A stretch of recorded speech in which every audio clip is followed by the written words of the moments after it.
দেশ বিদেশের ব্যবসা বাণিজ্য আর অর্থনীতির সব খবর নিয়ে আমন্ত্রণ ওয়ালটন স্মার্ট ফ্রিজ বিজনেস রিপোর্টে। প্রকৃত তথ্য প্রকাশ পাওয়ায় দেশে বেড়েছে খেলাপি ঋণের পরিমাণ। অর্থ উদ্ধারে ব্যাংকগুলোকে আরও তৎপর হওয়ার পরামর্শ।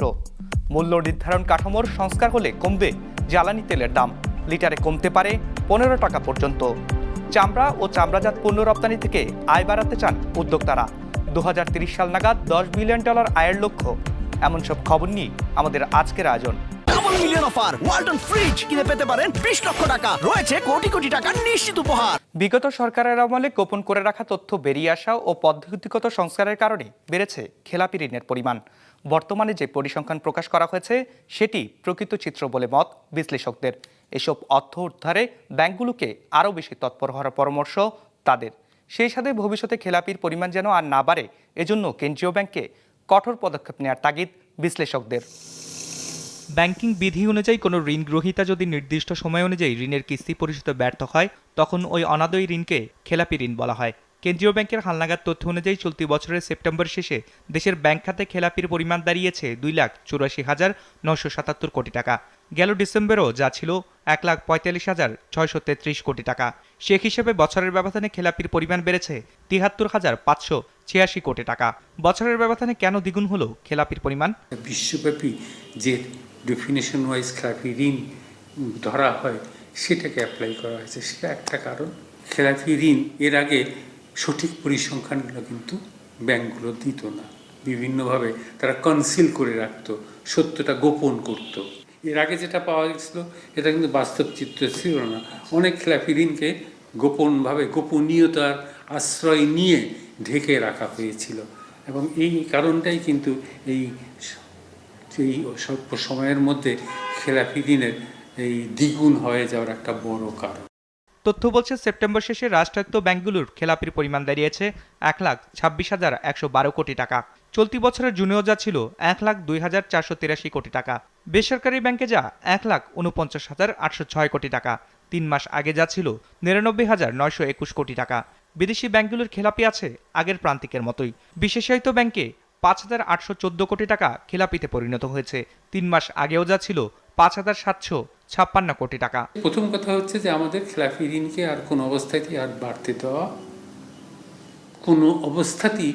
বাড়তে দেওয়া যাবে না। ব্যাংকগুলোকেই কিন্তু তাদের নিজস্ব খেলাপি ঋণটাকে উদ্ধার করতে হবে। এর জন্যে যেটা সবচেয়ে বেশি প্রয়োজন, বাংলাদেশ ব্যাংকে একটা শক্ত অবস্থান নিতে হবে এবং ব্যাংকগুলোকে এই খেলাপি ঋণ উদ্ধারে তাদের আন্তরিক প্রচেষ্টাটা নিতে হবে। এই যে খেলাপি ঋণ এর কিন্তু বৃহৎ অংশ বড় বড় যারা, তাদের কাছেই কিন্তু সবচেয়ে বড় অংশটা কিন্তু খেলাপি ঋণ হয়ে আছে। দরকার হলে তাদের সেই সম্পদ থেকে এই খেলাপি ঋণটাকে উদ্ধার করার ব্যবস্থা করতে হবে।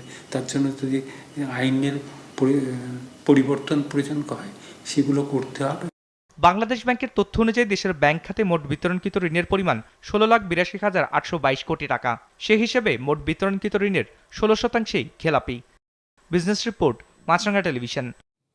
মূল্য নির্ধারণ কাঠামোর সংস্কার করা হলে জ্বালানি তেলের দাম অন্তত 15 টাকা কমানো সম্ভব, এমনটা জানিয়েছে গবেষণা সংস্থা center for policy dialogue CPD. বৃহস্পতিবার রাজধানীর একটি হোটেলে বাজারভিত্তিক জ্বালানির মূল্য, সরকারের উদ্যোগ এবং সম্ভাব্য সংশোধন শীর্ষক আলোচনায় এ তথ্য জানায় সিপিডি। এ সময় খাদ্যের মতো জ্বালানি নিরাপত্তা নিশ্চিত করার আহ্বান জানান আলোচকরা। জ্বালানি ও বিদ্যুৎ খাতে প্রতি বছর বড় অঙ্কের ভর্তুকি দেয় সরকার, টাকার অঙ্কে যা 32,000 কোটি টাকার বেশি। অন্যদিকে প্রতি বছরই মুনাফা করে সরকারি প্রতিষ্ঠান বাংলাদেশ পেট্রোলিয়াম কর্পোরেশন বিপিসি, অর্থাৎ সাধারণ মানুষের কাছে পৌঁছে না ভর্তুকি সুবিধা। উচ্চ মূল্যে জ্বালানি কেনায় উৎপাদন খরচ বাড়ে কৃষি সহ বিভিন্ন পণ্যের, যার চাপ পড়ে সাধারণ মানুষের জীবনযাত্রায়। কোনো ইম্পোর্টেড কন্ডেন্সেট ওনারা ব্যবহার করেন না। বিপিসি সেখান থেকে প্রচুর পয়সা প্রফিট করছেন। ভোক্তার স্বার্থ বিবেচনা নিয়ে জ্বালানি তেলের নতুন মূল্য নির্ধারণের সুযোগ রয়েছে বলছে সিপিডি। গবেষণা প্রতিষ্ঠানটির দাবি, বর্তমান বাস্তবতায় 10 থেকে 15 টাকা পর্যন্ত কমানো সম্ভব। ভোক্তার যে এখন উচ্চ মূল্যস্ফীতির যে প্রভাব, সেখান থেকেও কিন্তু তিনি সাশ্রয় হবেন বা স্বস্তি পাবেন যদি জ্বালানি তেলের মূল্য কমানো যায়। সেটা উপরন্তু সেটা বিদ্যুৎ উৎপাদনের সামগ্রিক যে ব্যয়, সেখানেও কিন্তু এর একটা ইতিবাচক প্রভাব ফেলতে পারবে বলে আমাদের কাছে মনে হয়। আলোচনায় বক্তারা বলেন, বিশ্ববাজারে জ্বালানি তেলের দাম কমলেও স্থানীয় বাজারে তার প্রভাব পড়ে না। এজন্য বিপিসিকে দায়ী করেন তারা। সংস্থাটির বছরে 4,000 কোটি টাকার মুনাফা নিয়েও প্রশ্ন তোলেন বক্তারা। বলেন, ভোক্তার অধিকার হরণ করে মুনাফা দেখাচ্ছে বিপিসি। সরকার প্রতি বছর এই খাত থেকে রেভিনিউ আর্নিং খাত হিসেবে যে পলিসি নির্ধারণ করে যে আয় করে তা প্রায় 13 থেকে 14,000 কোটি টাকা। সেই লাভ থেকে সরকার একদিকে কর্পোরেট ট্যাক্স নেয়, আরেকদিকে ডিভিডেন্ড নেয়। সরকারের এই স্ববিরোধী চরিত্র কোনোভাবেই রাষ্ট্রের কাছে গ্রহণযোগ্য হতে পারে না। সরকারি কর্মকর্তারা জানান, তেলের দাম কমাতে হলে চুরি বন্ধ করতে হবে। সেক্ষেত্রে স্বয়ংক্রিয় ব্যবস্থার বিকল্প নেই। এছাড়া অনুকূল পরিবেশ পেলে দাম নির্ধারণে এনার্জি রেগুলেটরি কমিশন আগ্রহী বলেও জানানো হয় অনুষ্ঠানে। আমরা তেলের কোয়ালিটি যদি এনশিওর করতে চাই, আমরা যদি তেলের মূল্য সঠিক রাখতে চাই, তাহলে কিন্তু আমাদের পিলফারেজ কমাতে হবে, আমাদের ওয়েস্টেজ কমাতে হবে, বা বাংলা কথায় যদি বলি চুরি কমাতে হবে। কোনো ক্ষেত্রে হয়ে থাকে। ইতিমধ্যে যেহেতু আমরা এটা করব ইন ফিউচার, আমি বলতেছি নিয়ার ফিউচার, সহসাই এটা বিআরসি করবে। So we are also working আপন ইট এবং আমাদের যারা এই বিষয়ে যারা কাজ করছেন, they are in contact with BPC people, যারা এই কাজটা দিন ধরে করে আসতেছে। সো আমরা এটা দেখতেছি, এটা নিয়ে কাজ করব আমরা। জ্বালানি তেলের দাম কমানো গেলে পণ্যের উৎপাদন ও পরিবহন খরচ কমবে। এতে মূল্যস্ফীতির উপর ইতিবাচক প্রভাব পড়বে মত বিশেষজ্ঞদের। Ekramul Islam Khan, business report, Maasranga television. 2030 সাল নাগাদ $10 বিলিয়ন আয় করতে চান চামড়া শিল্প উদ্যোক্তারা। এজন্য সাফার চামড়া শিল্পনগরীর কেন্দ্রীয় বর্জ্য শোধনাগার তৈরির কাজ দ্রুত শেষ করার আহ্বান জানিয়েছেন তারা। বৃহস্পতিবার রাজধানীর বসুন্ধরা আন্তর্জাতিক সম্মেলন কেন্দ্রে আয়োজিত লেদার টেক এক্সপোর উদ্বোধনী আয়োজনে এসব কথা বলেন উদ্যোক্তারা। সিনজি লেদার অটোমেশন মেশিন, চীনের তৈরি এই যন্ত্র ব্যবহার করা হয় জুতা তৈরিতে। জুতা তৈরির বিভিন্ন নকশা আর কাটার কাজ করে এটি। দিনে 30 থেকে 40 হাজার পিস জুতার বিভিন্ন অংশ তৈরিতে সক্ষম এই মেশিন, যা অধিক উৎপাদন সক্ষম আর বিদ্যুৎ সাশ্রয়ী। সাধারণত ম্যানুয়ালি প্লেন কাটিং মেশিনের মাধ্যমে যেই কাজটা করতে 20 ঘন্টা লাগে, এইটা ঠিক সেটা 10 ঘন্টার ভিতরে করে দিবে। ইলেকট্রিসিটি কনজাম্পশন কম যাবে, আপনার ম্যান পাওয়ার কস্ট কম থাকবে। জুতা তৈরির এমন আধুনিক যন্ত্রপাতির বাইরে প্রদর্শন করা হয়েছে চামড়া, কৃত্রিম চামড়া ও চামড়াজাত পণ্য। আছে বাহারি ডিজাইন ও রঙের ব্যাগ, জুতা, স্যান্ডেল, মানি ব্যাগ আর বেল্ট। যারা এসব পণ্য প্রদর্শন করেছেন এদের বেশিরভাগেরই রয়েছে রপ্তানির অভিজ্ঞতা। সেই সাথে আছে নতুন প্রতিষ্ঠানও। এদের কারো কারো উদ্দেশ্য বিদেশের বাজার ধরা, আবার কেউ চান দেশের বাজারেই চামড়াজাত পণ্যকে আরও জনপ্রিয় করতে। দেশের বাইরের পাশাপাশি আমরা এই বাংলাদেশের মার্কেটটাকে আমরা ধরতে চাই। প্রপার মার্কেটিংয়ের জন্য, প্রপার এক্সপানশনের জন্য, প্রপার এক্সপোর্ট কোয়ারির জন্য, প্রপার লোকাল মার্কেটে ভালো কোয়ারি আনার জন্য, দ্যাট মিনস হচ্ছে ফাইনালি সেলসটা এক্সপানশন করার জন্য আমরা মূলত এই ফেয়ারগুলোতে আমরা অ্যাটেন্ড করে থাকি। এই আয়োজনের উদ্বোধনী অনুষ্ঠানে জানানো হয়, বিশ্বব্যাপী চামড়া ও চামড়াজাত পণ্যের বাজার এখন $300 বিলিয়ন। সেই বাজারে বাংলাদেশের চামড়া ও চামড়াজাত পণ্য রপ্তানি করে আয় করে মাত্র $1.7 বিলিয়ন। 2030 সাল নাগাদ এই বাজার থেকে $10 বিলিয়ন আয় করতে চায় এ খাতের উদ্যোক্তারা। তবে সমস্যা হলো, চামড়া রপ্তানির ক্রয় আদেশ পেতে আন্তর্জাতিক সংস্থা লেদার ওয়ার্কিং গ্রুপ বা LWG'র সনদ প্রয়োজন। এই সনদ রয়েছে মাত্র 60টি প্রতিষ্ঠানের। পরিবেশ সম্মত উপায়ে চামড়া যদি তৈরি করতে পারি, তাহলে এখানে 30 লাখ লোকের এমপ্লয়মেন্ট দেওয়া যেমন সম্ভব, তেমনি করে $10 বিলিয়ন অর্জন করা সম্ভব। সর্বআগে আমি মনে করি পরিবেশটাকে আমাদের মাথার মধ্যে রেখে যেই সিটিপিটাকে আসে সাভারে, সেই সিটিপিটাকে অতি সত্বর কোনো রকমের আর এদিক সেদিক না করে সম্পূর্ণ করা দরকার। আমরা চেষ্টা করছি লেদার সেক্টরে যারা আছে সবাইকে নিয়ে বসে তাদের কি চ্যালেঞ্জগুলো আছে সেগুলো আইডেন্টিফাই করে, যে সেক্টর বা যে অথরিটির কাছে যে ইস্যুগুলো আছে তাদের সাথে রেগুলার যোগাযোগ করে এই জিনিসগুলো সলভ করে নিয়ে আসা। ইন্টারন্যাশনাল কনভেনশন সিটি বসুন্ধরায় 3 দিনব্যাপী আয়োজিত এই মেলায় বাংলাদেশ সহ বিশ্বের 20টি দেশের 200 প্রতিষ্ঠান অংশ নিয়েছে। মেলা চলবে 23 নভেম্বর পর্যন্ত। Ranjibul Mizan, business report, Maasranga television. Double million offer, Walton fridge কিনে পেতে পারেন 20 লক্ষ টাকা, রয়েছে কোটি কোটি টাকার নিশ্চিত উপহার। বাজারে স্থিতিশীলতা না আসা পর্যন্ত টিসিবির পণ্য বিক্রি কার্যক্রম চালু থাকবে বলে জানিয়েছেন বাণিজ্য উপদেষ্টা। একই সঙ্গে মূল্যস্ফীতি কমাতে ডেলিভারি অর্ডারে একটি নির্দিষ্ট সময় বেঁধে দেওয়ার বিষয়েও চিন্তা করছেন তারা। বৃহস্পতিবার চট্টগ্রামের সার্কিট হাউসে দ্রব্যমূল্য বিষয়ে আয়োজিত সভা শেষে তিনি এসব কথা বলেন। ভোক্তা অধিকারের বাজার অভিযান, তদারকি বা বাণিজ্য মন্ত্রণালয় গঠিত টাস্কফোর্সের কার্যক্রম কিছুতেই পুরোপুরি নিয়ন্ত্রণে আসছে না বাজার। বেড়েই চলেছে নিত্যপণ্যের দাম। আয় ব্যয়ের হিসাব মেলাতে হিমশিম খাচ্ছেন সাধারণ মানুষ। এমন অবস্থায় সরেজমিনে বাজার পরিস্থিতি পর্যালোচনায় চট্টগ্রাম সফরে আসেন বাণিজ্য উপদেষ্টা। সেখানেই সার্কিট হাউসে দ্রব্যমূল্যের বিষয়ে এক মতবিনিময় সভায় যোগ দেন তিনি। জানান, যতদিন বাজারে পরিপূর্ণ স্থিতি না আসবে ততদিন চলবে টিসিবির কার্যক্রম। 1 কোটি পরিবারকে আমরা টিসিবির যে কার্যক্রম আছে এবং বাজার মনিটরিংয়ের জন্য যে ভোক্তা অধিকারের যে কার্যক্রমগুলো আছে এগুলোকে আমরা খুব ফাংশনালি করতে চাই। পেঁয়াজের দাম কমতে শুরু করেছে, আশা করি আলুর দামও শীঘ্রই নেমে আসবে। যতদিন না নামে ততদিন পর্যন্ত টিসিবি একেবারে নিবিড়ভাবে বাজারে থাকবে। মূল্যস্ফীতির একটি বড় কারণ বিদেশ থেকে পণ্য আমদানির ক্ষেত্রে ডেলিভারি অর্ডারে কৃত্রিম বিলম্ব তৈরি করা। সেজন্য একটি নির্দিষ্ট সময় বেঁধে দেয়া যায় কিনা সে বিষয়ে আলোচনা হয়েছে বলে জানান বাণিজ্য উপদেষ্টা। একই সঙ্গে আমদানিকারকদের কার্যক্রমেও রাখা হচ্ছে নজরদারি। কৃত্রিম বিলম্ব তৈরি হচ্ছে, এই বিলম্ব থেকে আমরা অব্যাহতি পাওয়ার উদ্দেশ্যে ডিওর একটা সময় নির্দিষ্ট করে দেওয়ার জন্য আমরা আলোচনা করছি। ঋণপত্র বা এলসি খুলছেন ওনারা, আমরাও সেটা কেন্দ্রীয় ব্যাংক থেকে তথ্য সংগ্রহ করে স্থানীয় মজুদ এবং যে মজুদগুলো হতে যাচ্ছে সেটা সম্বন্ধে আমরা সামগ্রিক তথ্য সংগ্রহ করছি। রমজান মাসে বাজার নিয়ন্ত্রণে রাখতে এরই মধ্যে ব্যবস্থা নেওয়া হয়েছে বলে জানান বাণিজ্য সচিব।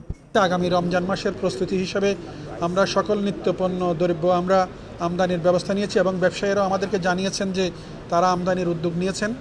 আশা করি রমজানে আমাদের পর্যাপ্ত পণ্যের সরবরাহ থাকবে, কোনো ঘাটতি হবে না।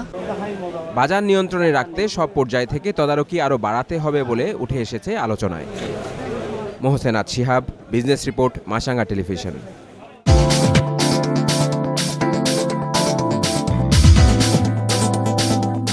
সূচকের পতন দিয়ে সপ্তাহ শেষ করল ঢাকার শেয়ার বাজার।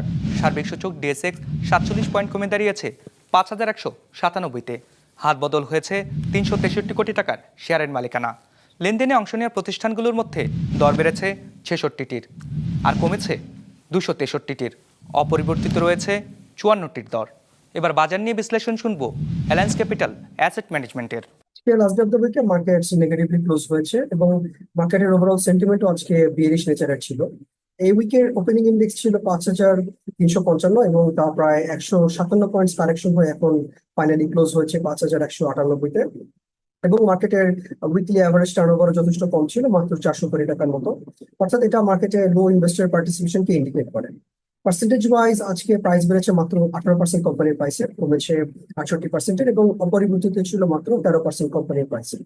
ফাইনালি সেক্টরের দিক থেকে আজকে সবচেয়ে বেশি টার্নওভার ছিল ব্যাংকিং সেক্টরে, followed by food and airline sector এবং ফার্মাসিউটিক্যাল সেক্টর। কয়েক বছর ধরে দেশের দক্ষিণাঞ্চলে কমছে চিংড়ির উৎপাদন, যার কারণ হিসেবে অতিরিক্ত তাপমাত্রা, লবণাক্ততা, রোগবালাই সহ খাবারের মূল্যবৃদ্ধিকে দায়ী করছেন সংশ্লিষ্টরা। SM মিলনের ক্যামেরায় মোস্তফা জামালের রিপোর্ট। জলবায়ু পরিবর্তন, রোগমুক্ত পোনার স্বল্পতা সহ নানা কারণে প্রতি বছর খুলনা অঞ্চলে উৎপাদন কমছে চিংড়ির। পাশাপাশি খাবারের মূল্য বাড়ছে লাফিয়ে লাফিয়ে, যা বাড়াচ্ছে উৎপাদন খরচ। এ অবস্থা থেকে বেরিয়ে আসতে sustainable coastal and marine fisheries প্রকল্প হাতে নেয় সরকার, যে প্রকল্পে ঋণ সহায়তা দিয়েছে বিশ্বব্যাংক। 1 বছর ধরে খুলনা ও বাগেরহাটের 20টিরও বেশি ঘেরে সিনোবায়োটিক প্রযুক্তি ব্যবহার করা হচ্ছে চিংড়ি উৎপাদনের গবেষণায়। মিলেছে সফলতাও। সিনবায়োটিকটা হলো প্রিবায়োটিক এবং প্রোবায়োটিকের মিশ্রণ। এটি চিংড়িকে খাবারের সাথে খাওয়ানো হয়, সাথে সাথে এটি পানিতেও প্রয়োগ করা হয়। এটি প্রয়োগ করার ফলে চিংড়ির যে প্যাথোজেনিক যে ব্যাকটেরিয়া যারা রোগ সৃষ্টি করে, এই ব্যাকটেরিয়াগুলো এখানে দমন হয় এবং যে উপকারী ব্যাকটেরিয়া সেটি তৈরি হবে। চিংড়ির গাটের ভিতরও এই ধরনের ব্যাকটেরিয়ার উপস্থিতি থাকার কারণে এদের যে বৃদ্ধি সেটিও কিন্তু আমাদের এই টেকনোলজির মাধ্যমে কিন্তু বৃদ্ধি পেয়েছে। ইতোমধ্যেই ক্লাস্টার ও সিনোবায়োটিক পদ্ধতিতে চাষাবাদের মাধ্যমে বেড়েছে চিংড়ির উৎপাদন, পাশাপাশি খরচও অনেকটা কমে এসেছে বলে জানায় মৎস্য বিভাগ। আমাদের উৎপাদন খরচ প্রায় 25 থেকে 30 ভাগ কম হয়েছে। সঙ্গে সঙ্গে আমাদের উৎপাদনও কিন্তু প্রায় 30% বৃদ্ধি পেয়েছে। এবং এখানে যে চিংড়ির যে বৃদ্ধি সেটি হচ্ছে আমাদের 145 দিনে 90 গ্রাম হয়ে গেছে আমাদের চিংড়ি। রপ্তানিকারকরা বলছেন এই গবেষণা সুফল পেতে স্বল্প ব্যয়ে ও পরিশুদ্ধভাবে তা পৌঁছে দিতে হবে কৃষকদের কাছে, নতুবা এর প্রভাব পড়বে না আভ্যন্তরীণ বাজার আর রপ্তানি আয়ে। সমস্যা হচ্ছে এটার কন্টিনিউশন রাখা, ধারাবাহিকতা বজায় রাখা। যেমন পোনা একটা বিষয়, এসপিএফ পোনা ছাড়া নর্মাল আমাদের যে ওয়াইল্ড মাদার থেকে যে পোনা তৈরি হয় বা নদীর যে পোনা, ওই পোনা দিয়ে এটা কোনোভাবেই সম্ভব না। প্রোবায়োটিকগুলো আমাদের সবই বাইরে থেকে ইম্পোর্ট করতে হয়। তো ইম্পোর্টের ক্ষেত্রে যদিও ট্যাক্স নাই, তারপরেও ব্যবসায়ীরা এটাকে বিভিন্নভাবে দাম ডাবল করে ফেলে, এক্ষেত্রেও একটা লসের সম্ভাবনা আসছে।